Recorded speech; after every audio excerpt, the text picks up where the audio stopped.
What if Tanjiro never mastered Hinokami Kagura? The 2026 rebroadcast is currently hitting Japan, and fans are rewatching every single moment and asking that very question. We'll see what happens. Without wasting any more time, let's get straight into Theory 1. He survives, but just barely. So first, let's lay out what Hinokami Kagura actually is in the early story. When Tanjiro first uses it against Rui on Mount Nanagumo, he doesn't know what he's doing. He can barely maintain it. His body starts falling apart from the inside, just trying to do it. He hasn't mastered the technique. It's a technique taken from a memory, and it works. Not really. Now, in theory, this is the simplest version of the question we ask. What if the moment on Mount Nanagumo never happens? What if Tanjiro never uses Hinokami Kagura? What if he can't remember his father dancing by the fire when he needs it the most? Rui destroys him. Doesn't kill him, but the battle doesn't end quite that way. Tanjiro is using water breathing against threads that can cut through anything without Hinokami Kagura. He hangs on as long as he can. He's imaginative. He's merciless. But the math doesn't add up. Giyu still intervenes. That doesn't change. Giyu was always watching from afar, and he was never going to let Tanjiro actually die. But here's what does change. Tanjiro is in recovery, but is completely broken. His body was much more heavily damaged than in the original. The wounds run deeper. Recovery time is longer. And when the Hashira meeting happens, he's in no condition to be defiant. He can barely stand, which actually shifts the dynamic in the room completely. Tanjiro is beaten, but stands in the original. He headbutts the floor so hard that it splits. He fights for Nezuko with all he has, and the Hashira feel that. Here, he's brought in. A demon slayer who can't even stand on his own is a far easier argument to dismiss. Sanemi still cuts himself in front of Nezuko. That moment still happens. But this time, when Nezuko holds back, there's less emotional momentum behind it. Tanjiro is not screaming for her. He's barely awake, and the room seems changed. Kaguya still guards them. That doesn't change either. But the Hashira came away from that meeting with less respect for Tanjiro than they did in the original. And that matters more going forward than you'd think. Because right now, Tanjiro's reputation within the core is built on two things: his deeds on Mount Nanagumo and what he did in that room. Take away the first one, and the second one lands differently. That's Theory 1. He survives, Nezuko survives, but the path forward is harder and slower. Stay with me because Theory 2 is where things start to genuinely fall apart. Moving on to Theory number 2, the Mugen Train changes everything. Same setup. Tanjiro never mastered Hinokami Kagura, but now we're jumping ahead to the Mugen Train arc, and here's where the consequences of Theory 1 begin to compound. In the original timeline, Tanjiro arrives at the Mugen Train having used Hinokami Kagura once. He knows that it lives somewhere within him. When Enmu traps him in the dream, and he has to kill himself to wake up, his resolve gets him through partly because of what he experienced on Mount Nanagumo. That moment gave him something.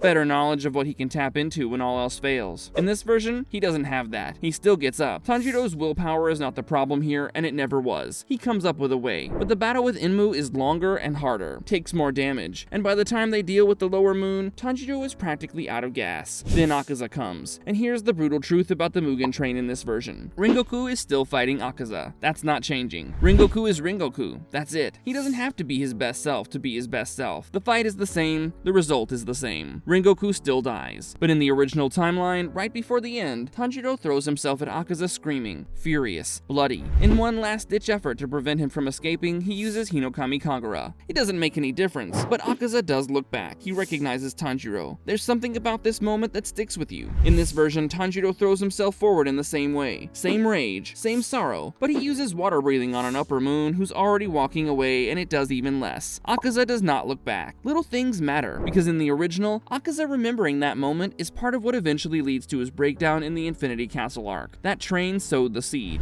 Take it away, and Akaza enters the Infinity Castle as a slightly different demon. Not too far away, but the edges are sharper. It's a deeper regret. Tanjiro survives the Mugen Train. He grieves Rengoku in the same way, but he's now leaving that mountain with something extra. The realization that when it mattered most, he had nothing that could even pose a threat to an upper moon. And that thought stays with him through every subsequent training session, marking an end to the second theory. Paving the way for our third and final, most soul-crushing theory, the Entertainment District and the point of no return. This is where it snaps. I'm going straight to the Entertainment District arc because that's the arc that's most reliant on what Tanjiro can actually do at this ceiling. In the original, Tanjiro fights Daki solo. His eyes turn red. He feels himself in a state not quite Hinokami Kagura, but bordering it. The body tapping into something ancestral, something deeper than his training. He pushes Daki to the extent that she's genuinely overwhelmed. 6th Upper Moon, beaten by a demon slayer who has not yet become a Hashira. That moment is possible only because of the groundwork of Mount Nanagumo, because Tanjiro has been slowly, painfully, imperfectly building his relationship with Hinokami Kagura in every fight since Rui.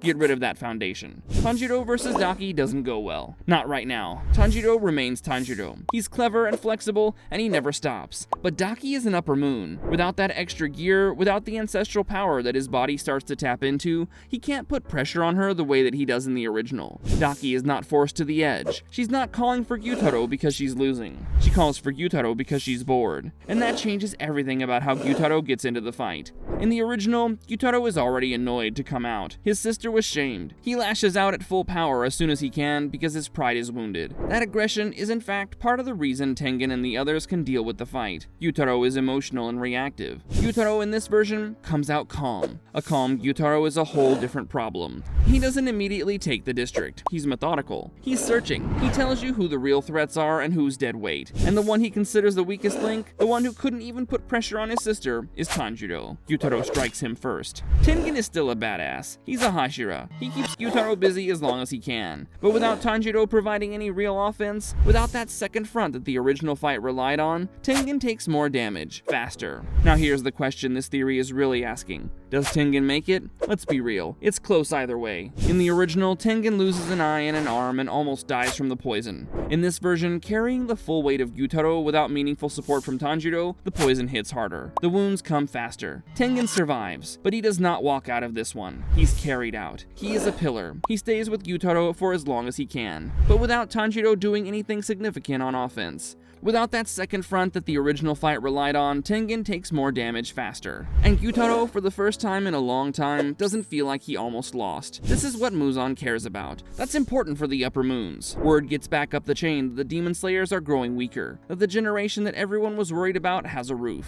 And Muzan, who's actually calculating, adjusts his approach accordingly. Now, all these theories have one thing in common. They raise a question. What really happens to Tanjiro? This is what all three theories are pointing to. Hinokami Kagura is not just a technique, it's a story of growth. Even if Tanjiro uses it imperfectly, he gets closer to using it perfectly each time. Each time his body breaks from the strain, he learns where his real limits are. The lesson is the pain. Without it, Tanjiro still grows. He's too stubborn not to. His water breathing becomes sharper. His instincts improve. He finds other means to challenge himself, but there's a ceiling he never gets past. And in a story where the final battles require every Demon Slayer to be operating above their known limit, where Demon Slayer marks are activated through pushing past what the body can survive, a Tanjiro who never found that extra gear is a Tanjiro who cannot survive the Infinity Castle. Not that he doesn't have a heart. His heart is bigger than anyone's, but the Infinity Castle doesn't care about the heart. Kokushibo, Doma, Akaza, they're creatures that have grown stronger over the centuries. The only thing that stops them is Demon Slayers who have discovered something beyond their training, inherited something